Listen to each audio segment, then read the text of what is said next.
Good evening. Today's Thursday, April 17th, and I'll call the North Andover Board of Health meeting to order.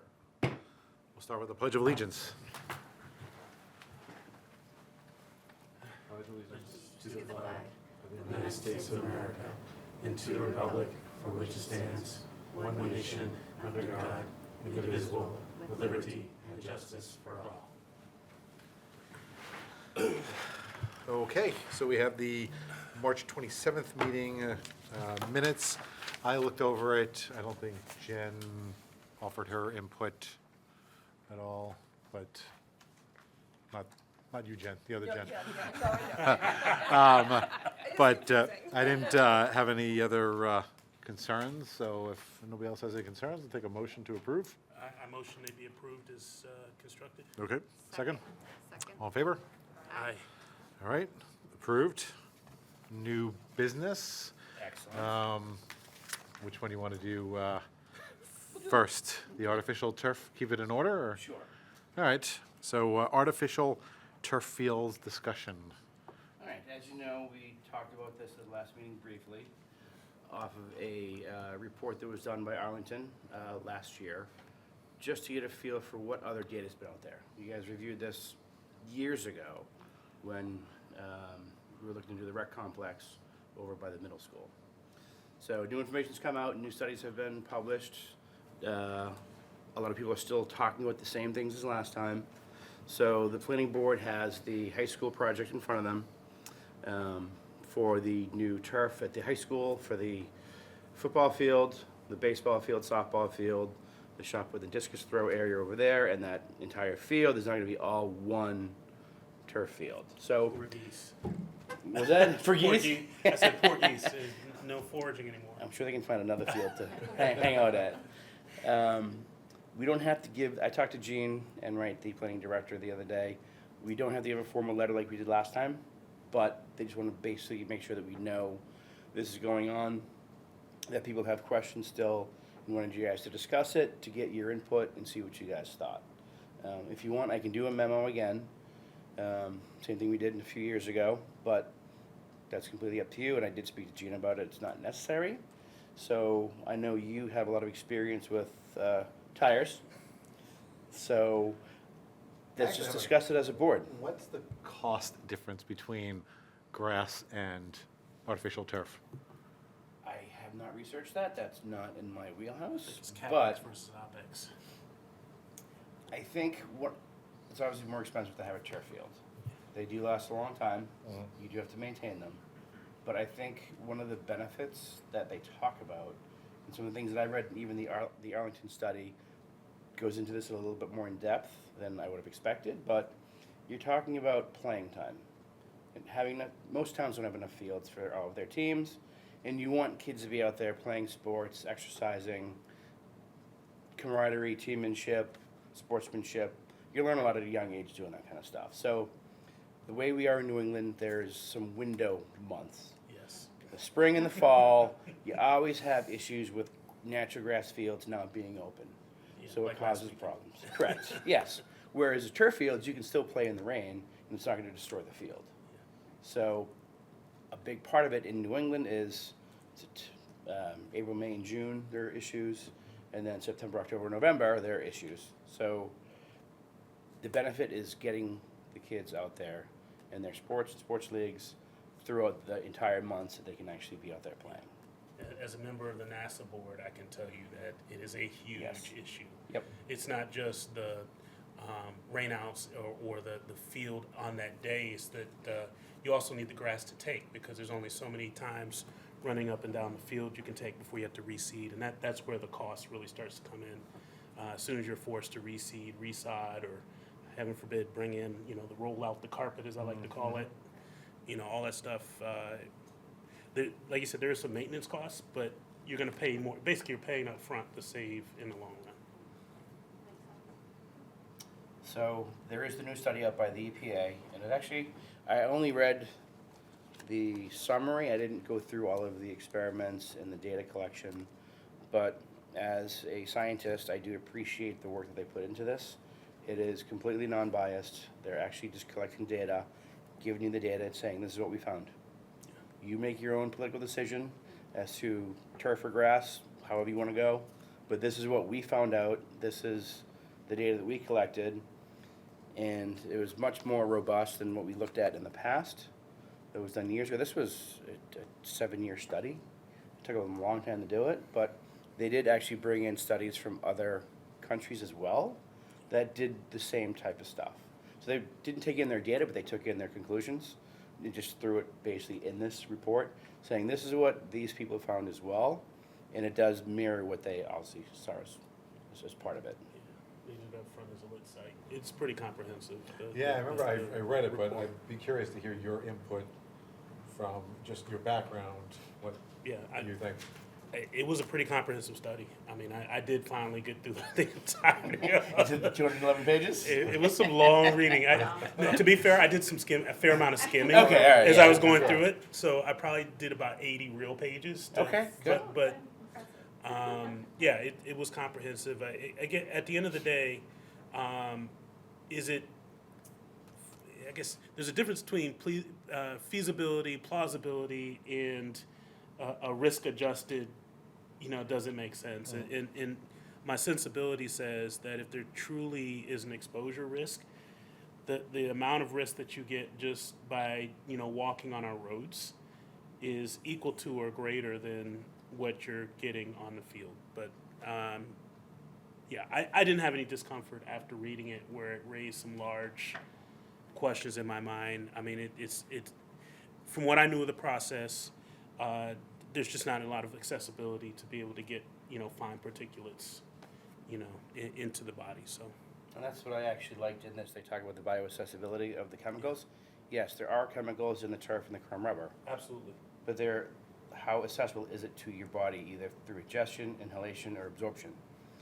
And what they found in here is it's not very accessible to be absorbed, inhaled, or ingested. I mean, yes, you can eat crumb rubber all day long, and actually they did some experiments with mice.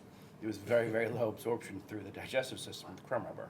And Poor I mice. don't know how much they actually fed them, but they did actually do tests on So that. from the medical studies, it's like way over any normal exposure criteria that a human would experience. And weren't we talking, there was a study, I don't know if it was the Arlington study or it was in the EPA study about that they measured the levels in the air and it was actually more in the street next to the turf Those- field? That's my whole point. Yeah. Yeah, As That opposed was to- a study in Italy done Okay. probably 10 years ago. that was But my there was a study done in Italy where they did air monitoring around the field, and like for the VOCs and PAHs that will kind of get volatile or get compounds up because of heat, basically. And the only hits they had were the ones on the street side because of the street. So all your VOCs are coming from your cars and your exhaust. Yep. So put the kids' benches on the other side, put the parents on the street side, and you're good. Away from the street. But yeah, so they go into the bioaccessibility of it, and they go through the different forms of how and what you can actually get in there. So your exposure characterizations, they go through the different chemicals that they have in crumb rubber and in the turf themselves. I went through and I highlighted a bunch of stuff in here. But the conclusion basically is, and they actually brought in a bunch of agencies. So it was the EPA, the CDC, the ATSDR, which is the Agency for Toxic Substances and Disease Registry, and then the CPSC, which is Consumer Product Safety Commission. So they all got together, they did their own different pieces, but they looked at air, ingestion, metals, and PAHs. And the conclusions are pretty straightforward. Explosions can occur, but are likely limited. They go into the air. So the air samples were no different on the field than next to the field.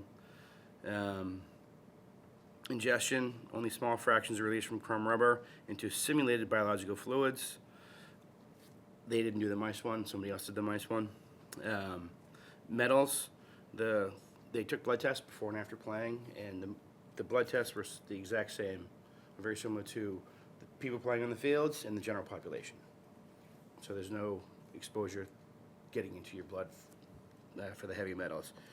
In pH, there was no difference. That was their conclusions. Basically, here's what we found. You guys can do with it as you will.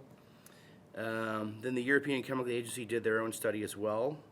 And the ECHA has found no reason to advise people against playing sports on synthetic turf.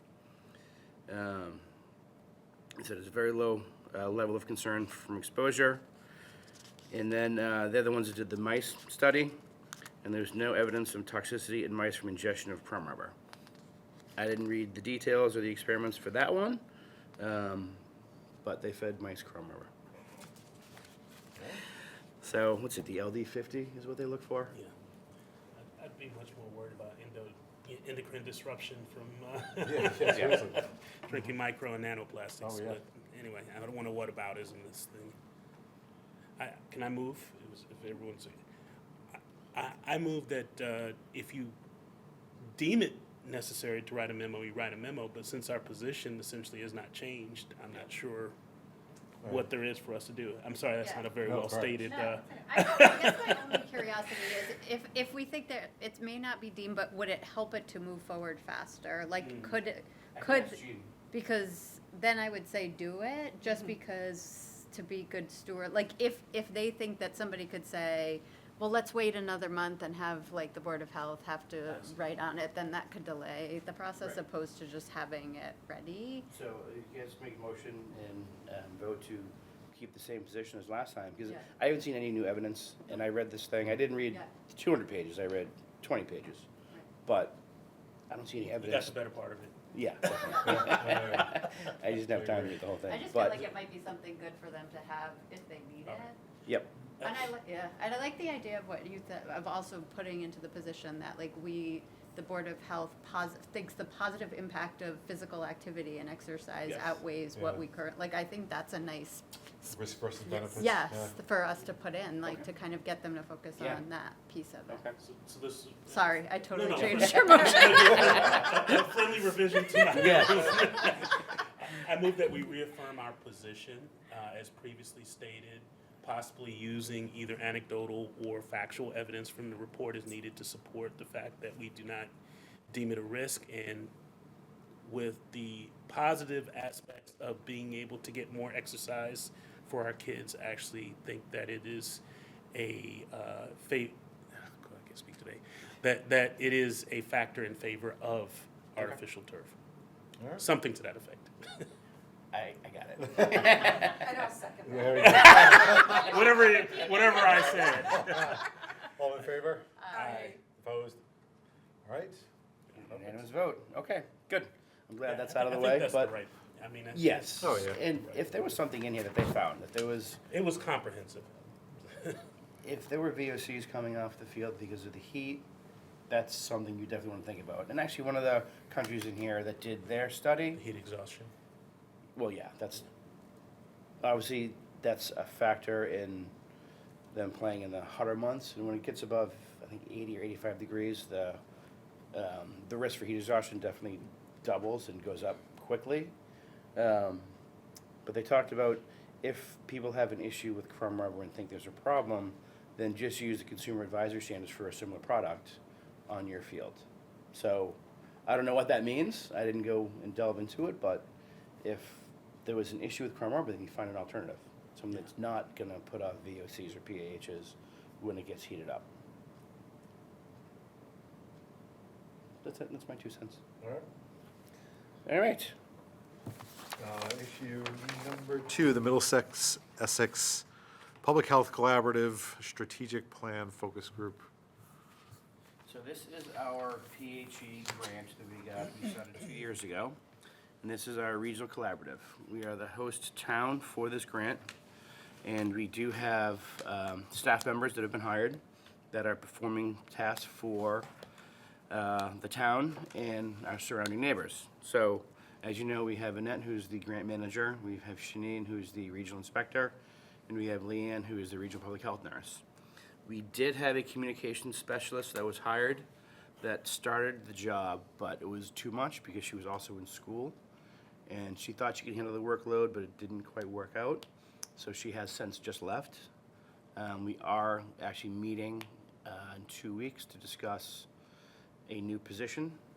It might not be exactly the same as it was before, but it's going to be something that either is additional nursing help, epidemiologist, and/or part-time inspector, as well as some type of communication aspect, because we just don't have time to write if there's a hot topic coming around, like measles or something that people want to know about. We want to get stuff out there. It's hard to find the time to get that stuff done when things pop up. So to have somebody to do a website and to maintain public messaging would be a help for the entire region. And it's consistent messaging throughout the entire Merrimack Valley and beyond. So that would actually be a really good thing. So we're still toying around with different ideas on that. One of the things we have to do as part of this grant is a 5-year strategic plan. We hired a consultant called BME Strategies, who does a lot of work for Mass DPH. They do a lot of emergency planning for different public health coalitions across the state, and they actually do some international work, and they go up and down the seaboard. So they do a lot of work on this type of stuff. So they're a consultant. They had a good bid. We hired them. This is one of the focus groups that we wanted to pull together to get your input and information and ideas on a 5-year strategic plan. So they gave us these questions. I don't know if you guys had a chance to look at them or think about it at all, but I can kind of work you through some of these and we can discuss them. So obviously you guys as the board, the OC, the health department, are a major stakeholder. So number one, what are your overall impressions of the collaboration and the shared programming provided to your municipal health department? My opinion on this one to start off is it's been excellent. It's been great support and a great resource for all the health departments in the area. And the collaborative has really benefited from having the extra help and the staff. Extra funding, extra staff, builds capacity, fills in gaps. Like, for instance, if you have a nurse that's on maternity leave, we now have a regional public health nurse to do backup. So Leanne is handling all of our Maven right now. So any communicable disease that comes in, we have somebody on it, and it's all done virtually. So she does it whenever it comes in. She's on top of it, takes care of it, and we're in compliance. So we have to obviously maintain our Maven coverage and follow up if any follow-up is needed, and then close out the cases as they're taken care of. So right now we have full coverage, which is fantastic. So obviously a regional public health nurse can't do every single task and everything for the entire 8 weeks, 12 weeks, but at least our basics are covered. So we've had a really good track record with having the resources through this portion of it. So number one, I would say is excellent. I'd say that's a fantastic thing to have. Any input, opinions, any questions? I think it also, having a collaboration, it decreases the duplication of work amongst towns. Share ideas, and Yeah. you share information. And like when you're talking about the food truck permitting, like little things like that can go a long way if towns had more of a collaboration to be able to come up Yep. with set policies They're very for everybody. happy as well. I just did a food truck yesterday that's going to also apply in Andover. And I told her that she doesn't need to have the inspection done because, you know, we're kind of doing it all collaboratively. So it's been well received by those guys. Yeah. Sounds like that addresses two almost. Yeah, it does actually. So when they go to different fairs and different festivals in the area, if they've got an inspection report from North Andover, Andover honors it.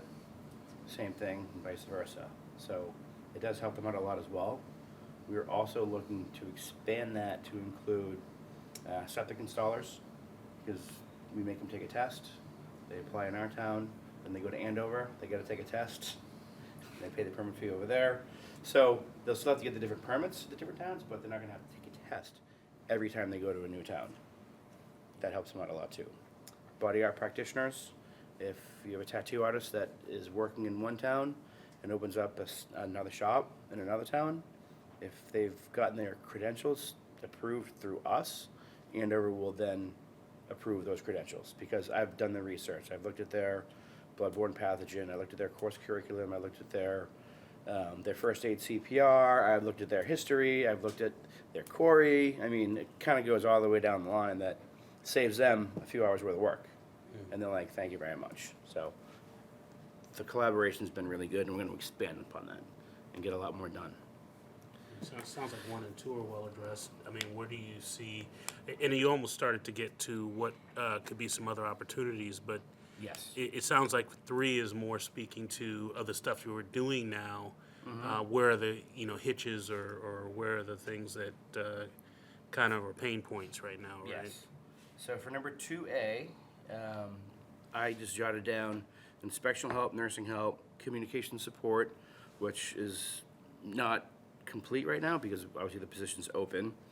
But they're doing nursing trainings as well. They're doing CPR, they're doing first aid, they're doing choke saver, Narcan. They're doing educational seminars. They did a whole diabetes series at all the different senior centers in the area. So that stuff has been on par and doing really, really well. Number 3, public outreach, the non-field position needs to be obviously built up. And right now, what we're doing is we're delegating some of the work. If there's something that we need to have done in this area, Annette and Leanne will take that on and do it. So we've got a little bit of backfill there. When they have some extra time, they can work on another. It might not be right away, but if you give them something and you say, hey, I need this in a couple of days, they're like, fine, no problem. And they can put in the extra time and fit it into their schedule and get you what you want. So that is definitely a hole we're going to fill. And like I said, the specifics might change a little bit from what we had, but something will be done with that. Number 4, based on my experience, our experience, are there particular gaps in services the community needs to fill? The public outreach and education, and obviously divvy up the tasks and need additional persons. Okay. Number 5, I want your input on this one. What advice do you offer the leadership team as they think about their strategic focus for the next 5 years? And are there emerging trends that you guys think should be highlighted? And as medical professionals, you guys are more than welcome to give. Yes. Pretty much. Right? The future's bleak. No. Healthcare, yes, Yes. it's bleak. What do you guys think? I think, not necessarily reinventing the wheel, but bringing more and more things that you guys do all just together as one bigger collaborative effort, the better. And I see this from a medical standpoint that, you go to one hospital and then you go to another hospital 3 miles down the road, you don't have any medical records from the prior hospital that's literally 3 miles down the road. And it's just because they don't talk to each other, but the same thing could be applied to, maybe to a lesser degree, but to health departments between towns. Yeah. And the more that it facilitates you guys talking together and having policies that facilitates business growth within the town, and attracts future residents and businesses into the town, I think it's only just a plus. I think one of the things that we do want to do in this area, and this goes into number 6, is standardization of our local regulations. So if we have a local food reg, the towns and collaborative could all use and base everything they do off of that, or a similar reg, or come up with a joint local regulation for if you want to have this credential for this type of a service, then we all do it throughout the area. So standardizing our regs, and we've got a lot of regs. We've got local food, septic, body art is local, we have trash trucks. So some people have different housing criteria and different housing things on top of the state code.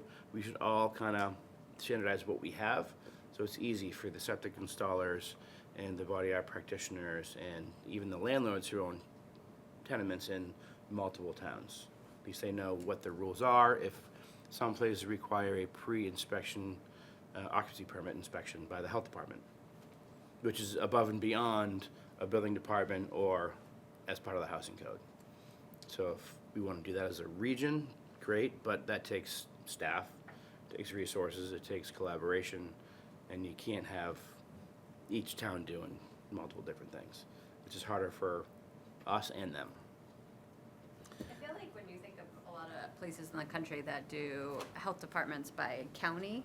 This is kind of, I think this is like the best of both worlds. Like we have local health department, right? Like Yes. really embedded It really in is, the yeah. town and being able to really support the unique interests of the town, but then having the benefit of the regional approach. So I kind of feel like it's taking some of those best-in-class differences across the country and pulling it together in a really positive way so that we get Yeah. the local feel as well as all those expansion opportunities you've talked about. Great, and it's true.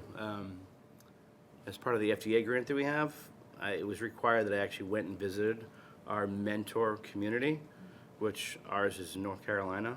I went to, the feds flew me down to New Bern, North Carolina, and I got to tour and get seminars and work with their health department for 3 days. And they're in a county-based system, so they cover thousands and thousands of people. I mean, well, we're 30,000, they were probably about 100,000. But in North Carolina, in the middle of nowhere, that's a huge area. So it's very spread out, very sparse, and they're set up very similar to the way we are, but just on a larger scale. So it was good to see how they do things, but that's, if we did our 6 communities, that's a huge population base. We have, Haverhill has 70,000 people in it, I think, right? So yeah, so, It's like acting like you're part of a big company, but you're not. yes. So yeah, so standardization of regulations, inspections, permitting, trainings, credentialing, standard operating procedures, and then increased outreach, education, and increased capacity. That's where I think over the next 3 to 5 years, how we might expand this and how we might work together to, as more of a collaborative. I feel like it also builds that emergency preparedness, like think about how Yep. exhausting the pandemic was for you guys without, and so it's that, talk about not being able to plan, really know what the future is, Right. but you're building Yep. like something that you could not have to take all that on yourself. Yes, and we do have a regional coalition that does emergency planning as well, which is good, and we're all part of the same group, which is nice. In your experience, are the differences in variances in code, is it just the idiosyncrasies of people who just weren't talking? Or do you think that there are certain points in certain situations where there's a pretty valid reason why the regulation might have a tweak? Maybe one place has much more water resources or, Right, yeah. or something like that. I think generally, it's the idiosyncrasies that we have, that maybe we have issues with a certain type of management company that runs a complex that always has the same issue. We might do a So you're local trying to relation solve to it- address that solve issue. for an individual. Right, sometimes, yeah. Or if we have say you have a certain type of food industry that's in your Okay. location, you might want to have a local relation that addresses that specific, either manufacturing or retail or just food service in general on a certain scale that you may want to keep more tabs on. Whereas somebody else that doesn't have, say like a hospital, we don't have a hospital. So if somebody has issues with the hospital and their food service, they may have a local regulation that requires A, B, and C. We had an issue with a retail place that had refrigerated trucks out back as coolers Yeah. during certain times of the year that the neighbors hated because they were loud and they're not contiguous with the building. So the local Board of Health made up a regulation to address external refrigeration units need to be attached to the building, needs to be accessible from the inside, not the outside, stuff like that, whereas other towns may not have that issue. So there are little things like that do pop up, but if you can at least standardize 99% of it, that would be great. But it's the little individual factors that do come into play sometimes. And I'll, just one more quick question. Sure. Do you standardize to the complexity, or is it more of a give and take where each municipality or each governing unit is going to say, I'll give on this to get this, or how do you get to that standardization? It may have to be a little give and take, Okay. would be my guess. Or, we need this, okay, fine, we'll put it in our regs too, but we don't need it. We just won't Yeah. there's no need for it, but it's just Just to be consistent. one clause in the regulation that, Yeah. at least if it's for everybody, then if it does come around somewhere down the line, then you have it. I know, like, for instance, like Tewksbury has Market Basket, and they've got their giant distribution center there. We don't have that here, but if they had issues and they were in our group and needed something, then we can easily accommodate them. Gotcha. Okay. But yeah, so,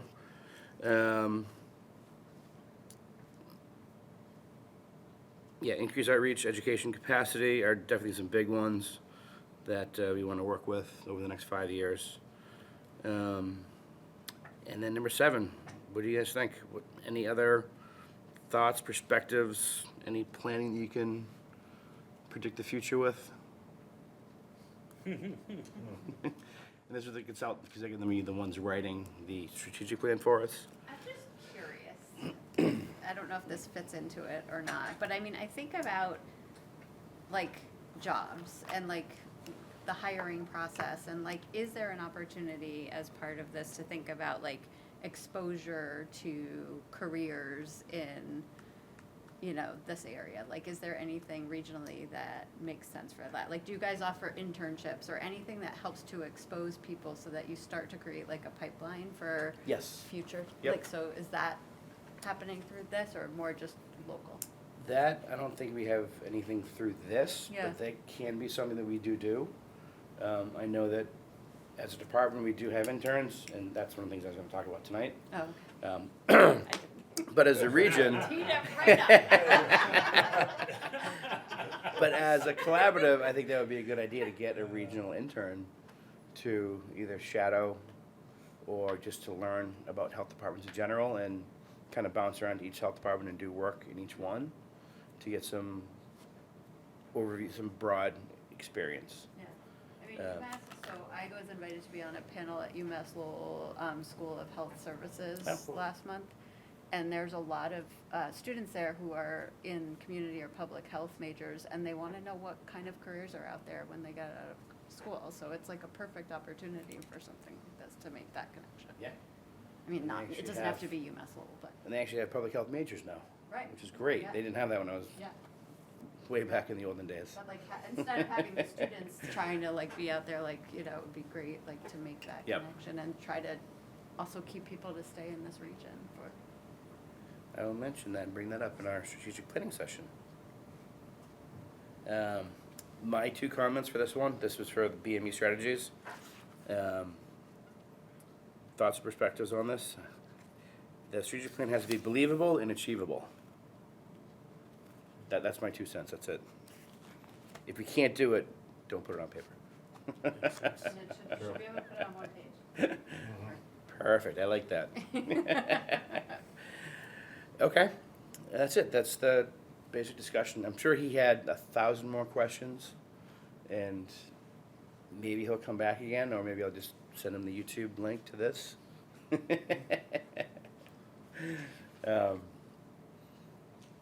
chair said he'd be happy to answer any questions. Yeah. You know what? I'll put it over tomorrow. Step back, take it out. Bro, you've been delegated. Let's go see the tire guy. Yeah, All right, are you guys good with that? I think so. Okay. Yep. Inspector update? Keeping busy so far for the year. I've got 75 inspections that I've performed. 62 have been, you know, brick and mortar type places. The rest have been residential or food trucks. Still plenty more food trucks coming up. So it should be done pretty soon though, with all the festivals coming up and whatnot. So dealing with a few sanitation / cleanliness issues at a few restaurants in town. 2 of them have been addressed and taken care of, and we've seen a nice turnaround. I've gotten management and some higher ups involved as well with some of these places. Still one in town that we're kind of working on. Definitely a work in progress. So hopefully have some updates on the next meeting for that.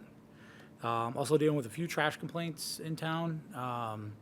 One of them is in the process of being resolved. The other one is just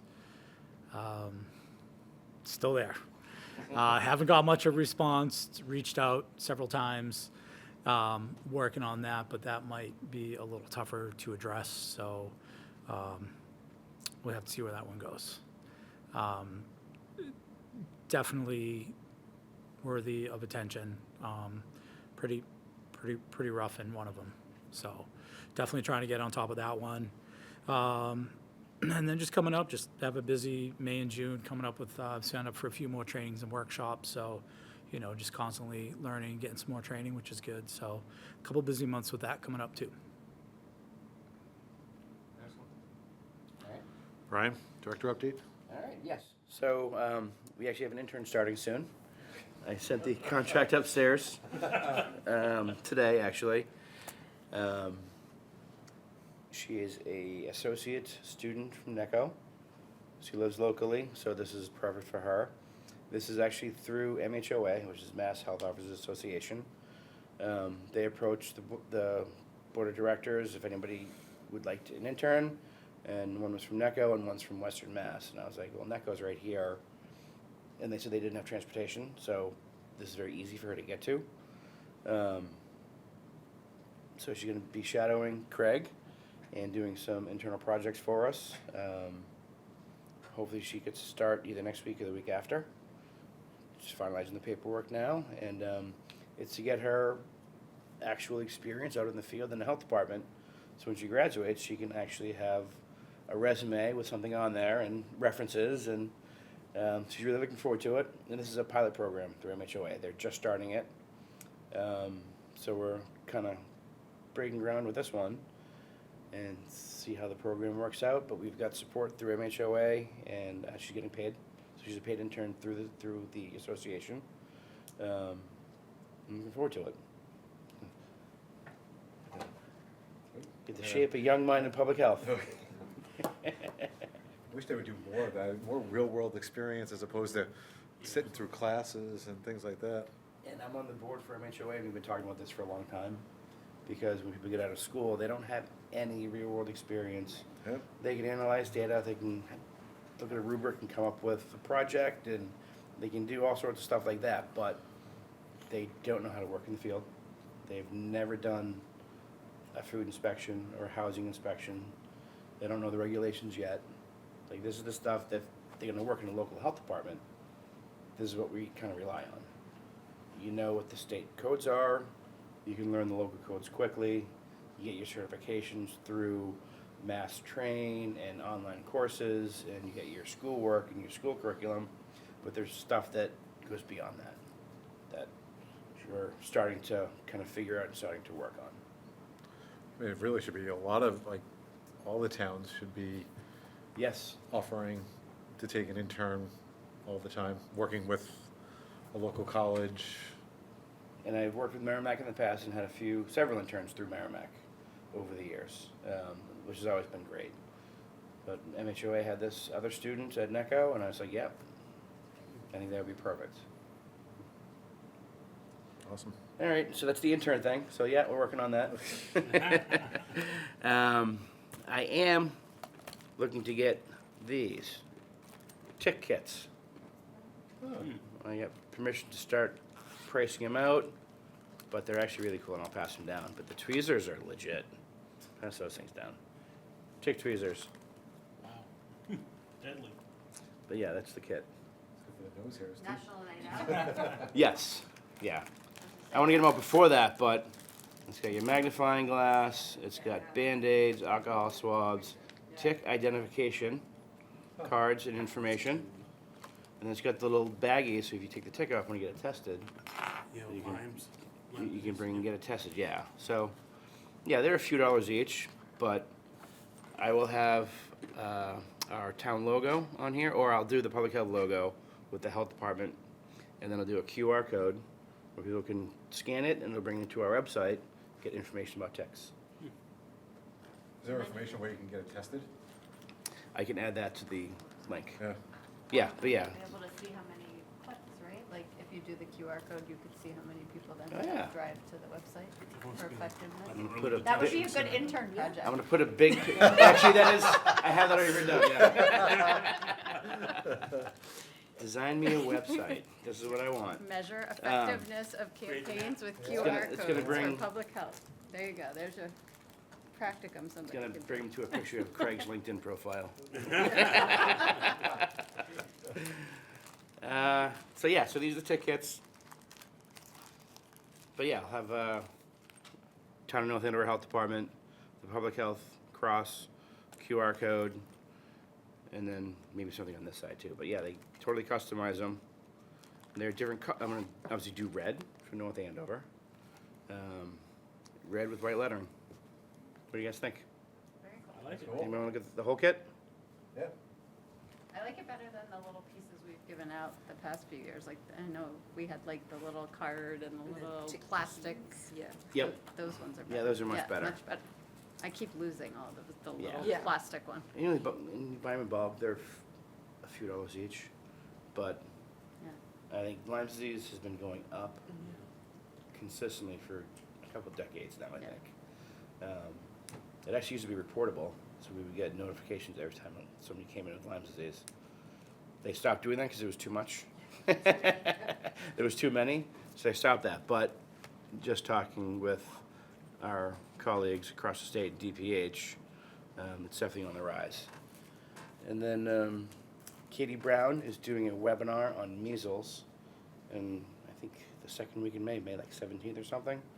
There's obviously concerns with vaccinations, people that have no vaccinations, and us getting a little outbreak. So Katie Brown is doing a webinar for the state. So I'll have Leanne hop onto that. I'll probably go on too, but this is definitely more up her alley than mine.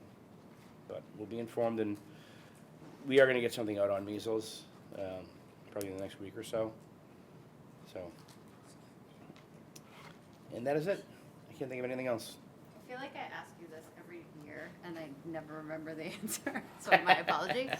The students that do the youth risk behavior survey, Yes. do you get some kind of like comprehensive view to be able to then I've gotten- bring to us to see like, are there trends Oh, I that we can. should be looking at? Yeah, I can bring it to you.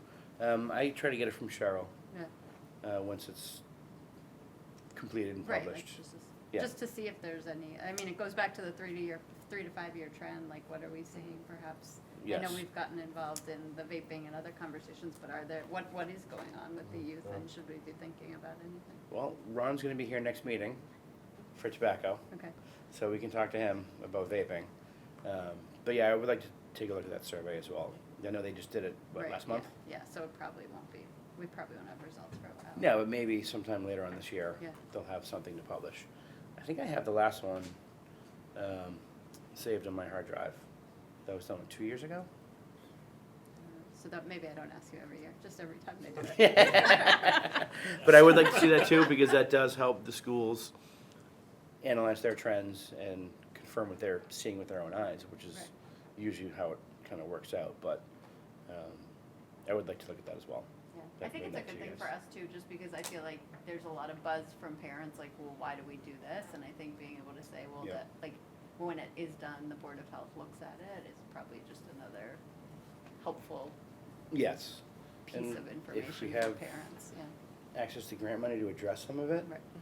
because I know Cheryl and I talked about doing some tobacco stuff, but there wasn't any grants available for what she was looking for at that time. Down the road, maybe there's something else we can go forward and get. So yeah, so next month we have, I should have a better draft of the food, and Ron's gonna come talk about incorporating the state law into our local regs. The state law they changed after we passed our last tobacco regulation. So like the fines are different and all that kind of stuff, so getting on the same page with that would be definitely a good idea. Can he talk? Sorry, I'm just like Yeah? full of ideas today, Oh, sorry. Ron can talk, Ron, Full of ideas on my stomach. Ron can talk all night. Is he involved, so I forget what the program is called, but there is a program that they've started at the high school when they catch people vaping, and okay. I'd be curious if he is linked into that, and if we're, again, is like North Andover doing something innovative around that? Is it successful, and how does that tie into, because he's been giving us a lot of the history Mhm. and then like kind of trends around vaping, so just would be curious if I could remember what it was called, but I'll there's ask a him to look name for into the, it. there's a name for the program they're doing at the high school. Okay, I can ask Cheryl too. Yeah. Sure. There's probably, I think it's basically you get caught and you have to go into this program. yes, I I've just- talked about yeah. it with the schools before. Yeah. It's, I I just don't- forget the name just- of it. I know, I'm just curious, But yep, yeah, okay. because I feel like we talk a lot about his work at the convenience stores, but it would be great to Yeah, talk schools. broader too. Okay, I'll ask him.